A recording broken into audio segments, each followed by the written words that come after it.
Hi everyone, this is Pam from Library Help with news of a major update to our sharing tool. Originally, you could use the simple snapshot feature to send screenshots to the guest, and you could invite the guest to share their screen with you. Those original tools still remain, and now you can also record your own screen to make screencasts and create simple annotated slideshows to share with others. Additionally, now you can create content like snapshots and slideshows outside the context of a chat. For example, if you use the Library Help 3Mail module, you can use the snapshot drawing tools to annotate images you'd like to insert into emails.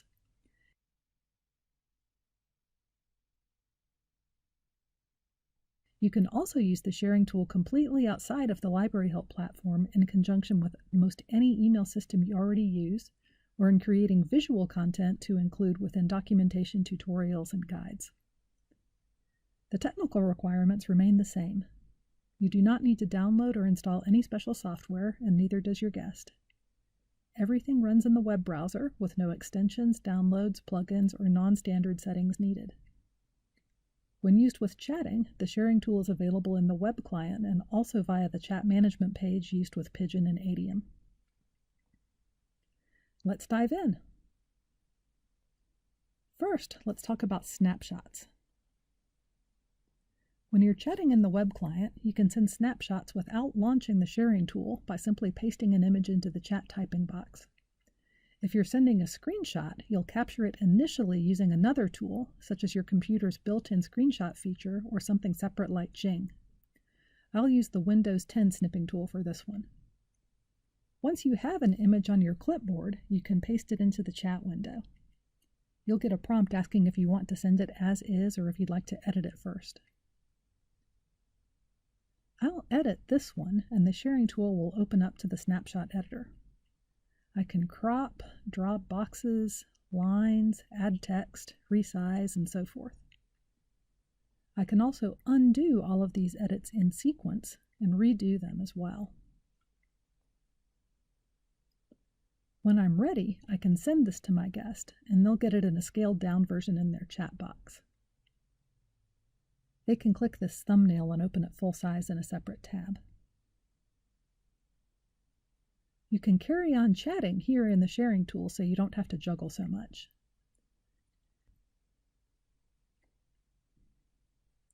Guests can send you screenshots by pasting them directly into their chat box, and you can click the thumbnail to open the full-size version in another tab. When you close the sharing tool, you'll have all of the images that were sent right here in the chat window, so you don't have to worry about having lost them. The snapshot tool is also now available in our 3Mail module. When you paste an image into an email message, you'll be asked if you want to include it as is or edit it. If you edit it, you'll open up the sharing tool so you can annotate, resize, and so forth. You can also access the snapshot editor at any time as a standalone tool, in case you'd like easy access to the annotation features and ability to save your images locally for use in your tutorials and guides, or really anywhere. The snapshot tool works in all major web browsers, including Chrome, Firefox, Safari, Edge, and IE11. Now let's move on to our newest component. The Screencast and Slideshow feature lets you record your own screen.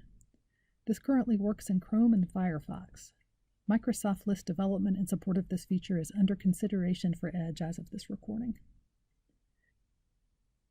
You can either use the raw video recording in WebM format, or you can use that recording to create a simple slideshow by selecting frames from your recording and generating an animated GIF file.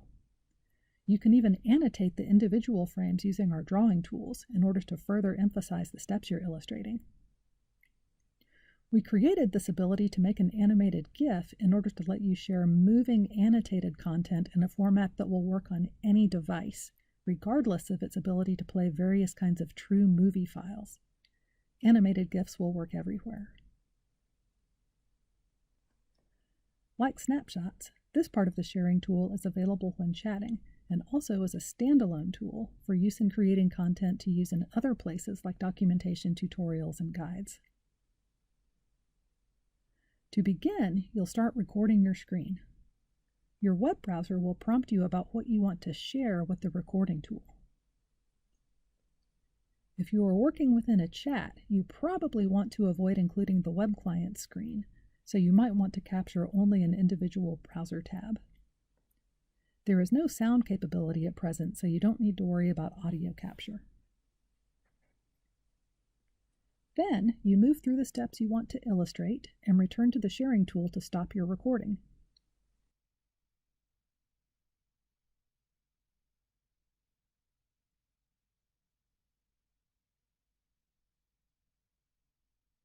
You'll have a movie player built in, and you can watch what you captured and send it to the guest or save it to a local file. This generates a WebM file, which many devices will play.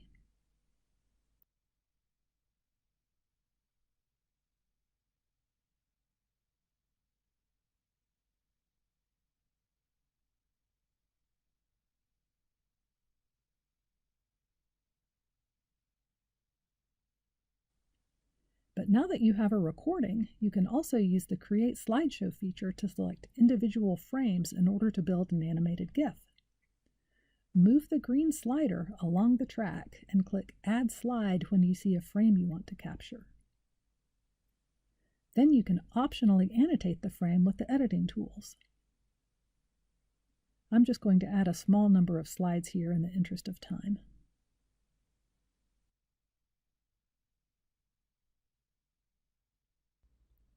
I think I want to emphasize that the article is in here, but you have to scroll down.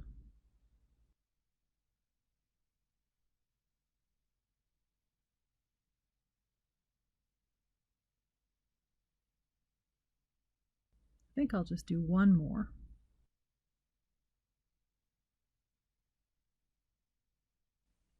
Each slide will be displayed in the final product for a set number of seconds. You can set the color quality here. The GIF file format supports 256 colors, and since the movie captured many more colors, there will be a color conversion process. Lower quality renders the GIF file more quickly, but color conversions may not always be true to the original. The replay slide at the end is optional. Since this is an animated GIF file, no movie player is required on the part of the viewer.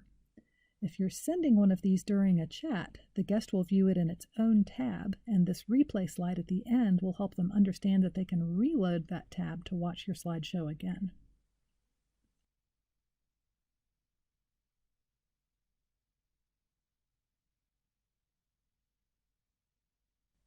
However, if you're creating an animated GIF for use elsewhere, like embedded in a tutorial, you may not want that replay slide included.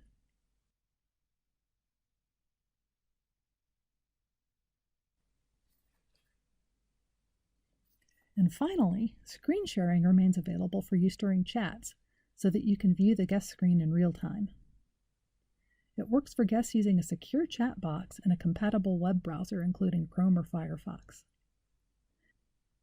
If the guest web browser isn't capable of sharing, you'll get a message about that, and you can still use the other tools to share what your own screen looks like with the guest. To start viewing the guest screen, first you have to get their permission. You can use this built-in invitation, or you can edit it. The guest can accept the invitation, and they choose what they want to share with you.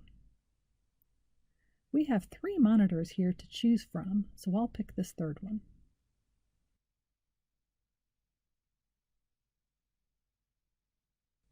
Now I'm seeing the guest screen here in my sharing tool window.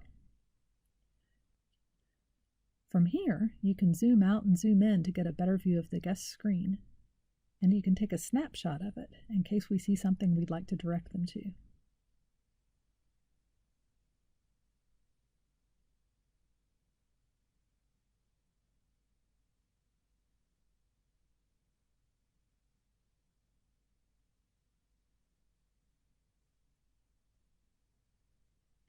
After I take a snapshot, I can navigate over to the snapshot editor to annotate it and send it to the guest. I think I'll crop this down and add an arrow.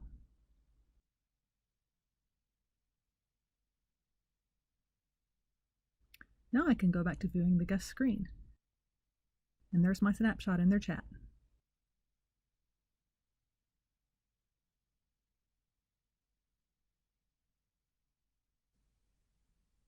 I can carry on chatting with the guest here, raising and lowering this conversation area to make the best use of screen real estate.